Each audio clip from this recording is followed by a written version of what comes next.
Hi everybody, welcome back to the Blck Impact podcast. I am Tiffany, your host, and if this is your first time, welcome. And if you have been rocking with me since day one, thank you so much for your support. I really appreciate you guys. This space is for honesty, healing, and the conversation that we weren't taught how to have while we were surviving. This episode is a reflection episode of 2025. It's not just about the year, but it's also about the version of me that no longer exists. 2025 stretched me so thin. It humbled me.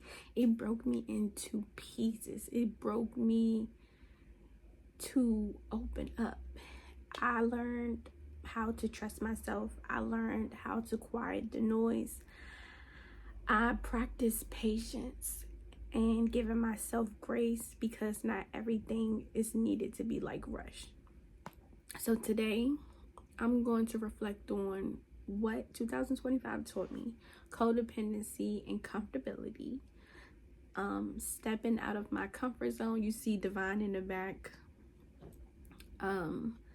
Rebuilding my relationship with my mom, and step by step, well, we're gonna get into that. Relationships, friendships, family, my inner child, losing my brother, workplace stress, Jesus, and refining my standards, mental health, self-care, all the things. We're gonna be talking about all the things, right? And what I'm intentionally walking into 2026. So take a breath with me, because this episode is layered in this healing, okay, for me. So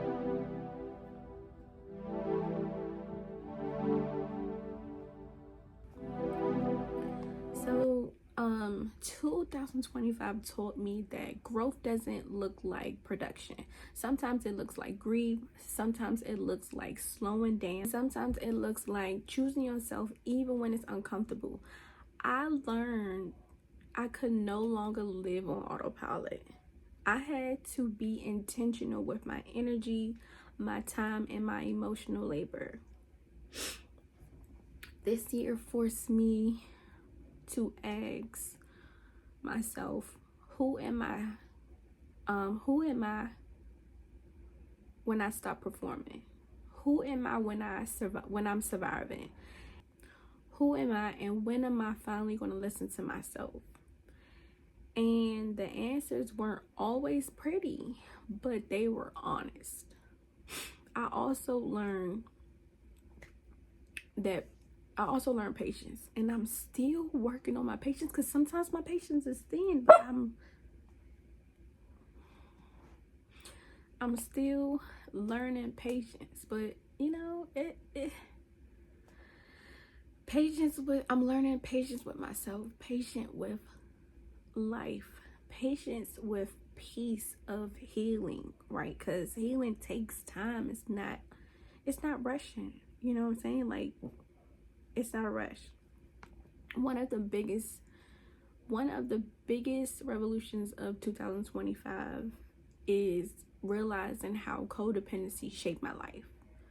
It didn't look like weakness. It looked like loyalty. It looked like always being available. It looked like always staying because it felt familiar. Comfortability kept me stuck. I was seeking validation instead of trusting myself, asking for opinions when I already knew the answers, and letting outside noise drown my intuition. This year, I stopped crowdsourcing my life. I learned that people can only advise from the level that they're healing from. Not everyone deserves access to making decisions in your life. I practice giving myself grace when I misstepped, because I'm my biggest critic. And I also reminded myself that healing is a process and it's not a race. In 2025, This year, I stepped out of my comfort zone. Well, I started stepping out of my comfort zone in 2024, but I guess that's when the process started, right? I started stepping out of my comfort zone intentionally. I started going to events more, showing up where I didn't know anyone, allowing myself to be seen without shrinking or performing. I became more open, more social, and more willing to meet new people without expectations.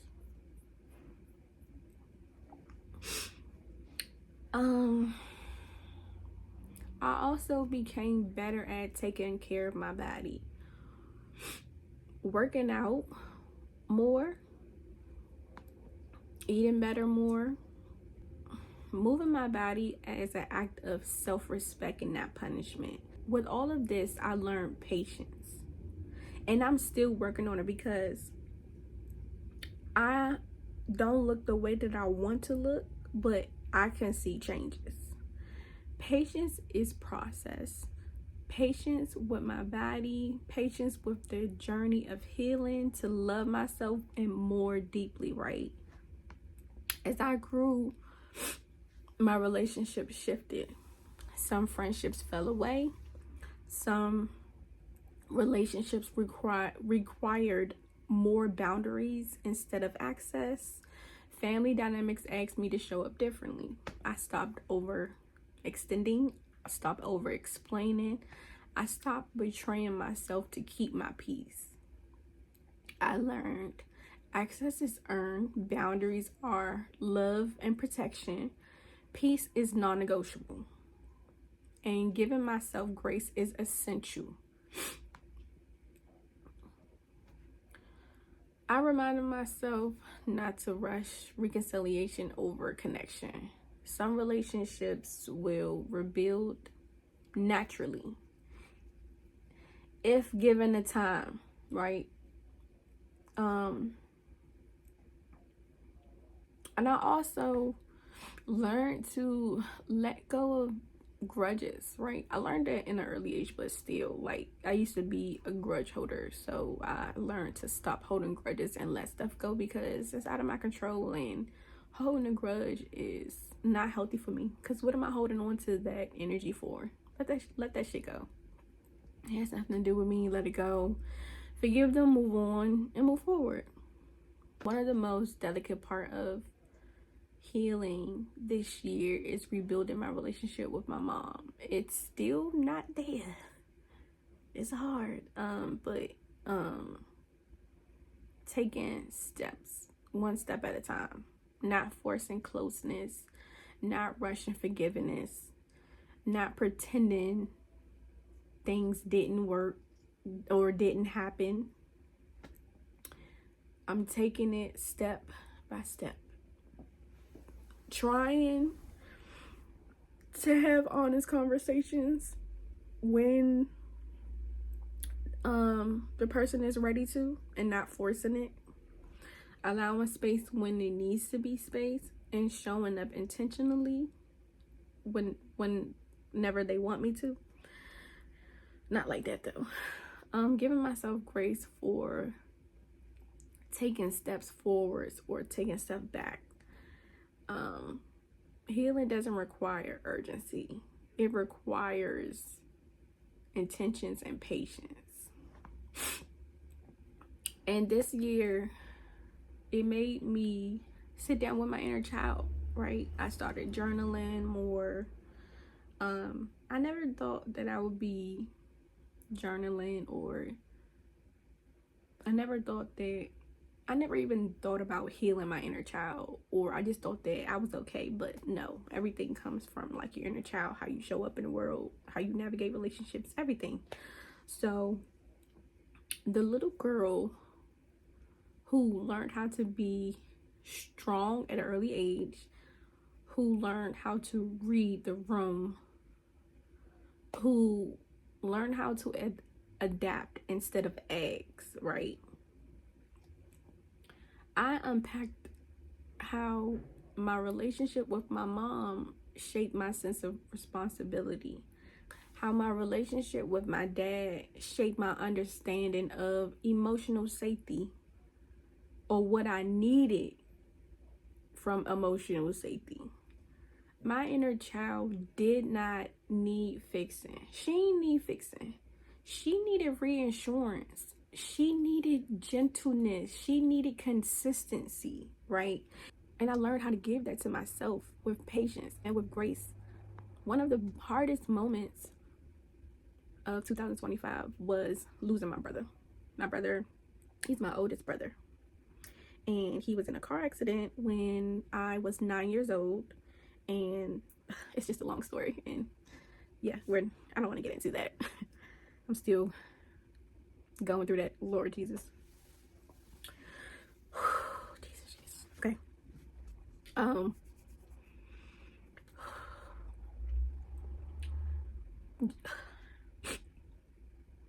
Give me a moment, please. Grief changes you. It rearranges your priority. It slows you down. It teaches you patience with yourself and with life. There is no getting over the loss. There's only learning how to carry it. I allow myself to feel sad, to feel sadness. Come on, little baby. And Divine helps me. It's so cute. And Divine is so cute in how he shows up when it comes to my mental health. When I cry, Divine licks my tears and he comforts me and he calms me, right? But now he doing all this damn barking. Every time he hears something, he moves. But anyways, I was saying that grief, there is no getting over that loss. There is only learning how to carry it. I allow myself to feel sadness, that anger, the numbness. And through that loss, I learned compassion for myself and for others, and grace for not rushing my healing when it comes to the loss of my brother, because it's very new, right? I lost my brother and the same month of his birthday in November.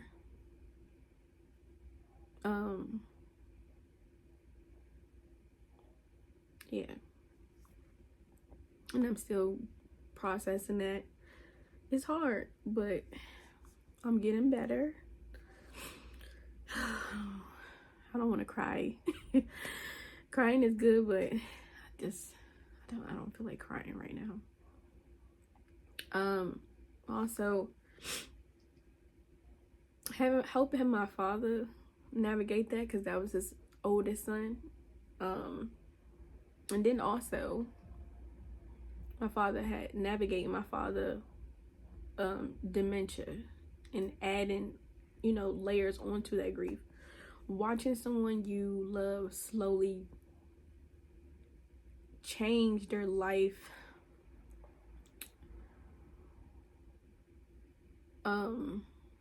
while they're still heartbreaking, right? It taught me patience, persistence, and how to let go of what I cannot control. I remember I've reminded myself that life moves in seasons and healing moves in steps, and not always at once. In 2025 also brought intense work. Well, not just in 2025, child. I'm trying to tell you, I've been experiencing some workplace stress. Oh, Jesus. Don't get me started on these people. But it gave me a lot of stress. From 2024 to 2025, Jesus. It brought me I had good moments, and then I had really, really bad moments, but it was also like me not choosing myself, right? I was feeling overwhelmed, unsupported, and stretched very, very thin. That stress shaped how I viewed workplace environments, okay? I now know that a healthy workplace environment meant supporting your mental well-being. Burnout is not a requirement, no. And peace matters more than productivity. Like, I'm more intentional about where I want to invest my energy. I'm patient with myself while navigating my career. Child, this year I have learned to trust myself so much. I stopped explaining decisions that I felt aligned. I stopped asking for permission. I stopped letting fear pretend to be logic. I learned that peace is information. I learned that my intuition deserves respect because I wasn't listening to myself. So if I'm not listening, I'm not respecting my own self if I'm not listening to myself. That my voice matters, even if no one else can hear it. It matters to me. And through the patience and grace, trusting myself became my superpower, because when you start trusting yourself, like, I'm not saying I didn't trust myself before. I'm just saying that it looks different now because I've allowed certain things to happen by listening to other people and moving, navigating different ways. You know what I mean?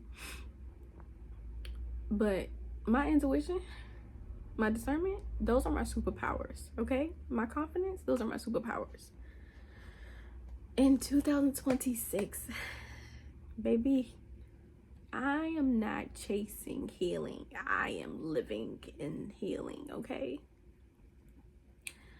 I'm calling it peace, reciprocation, emotional safety, joy, patience, and grace with every step. I trust myself navigating whatever comes next and trust changes in everything. I'm taking deep breaths because I'm thinking in like, this year has just been a lot, but it's been some up and it has been downs, and that's life, right? I have had good moments, I have had bad moments. God's put me through the ringer a little bit, not a little bit, a lot of bit, and I'm grateful because it's having me to show up how I am now, and I really feel like I'm the best version. Well, I'm at a 90%, right? Because my mind is at 90%. My body is like at, I want to say, a good 70. A good 70. I'll be at 100. Be at 100. And, it's just, trial and error and trusting yourself and just moving through it and just keep going, right? And that's one thing I'm proud of myself, that I keep going no matter what. Nothing is stopping me from my dreams or how I want to show up and how I want to be. Like, I want to be a good person, not just for other people, but for me. Like, I want to look at myself and be like, I am a good person. And it's okay. And I had to realize that it's okay to like be the villain in other people's stories, because I know how I treated those people. Them people know how they treated me. So I let them take that up with God, because I do. Okay?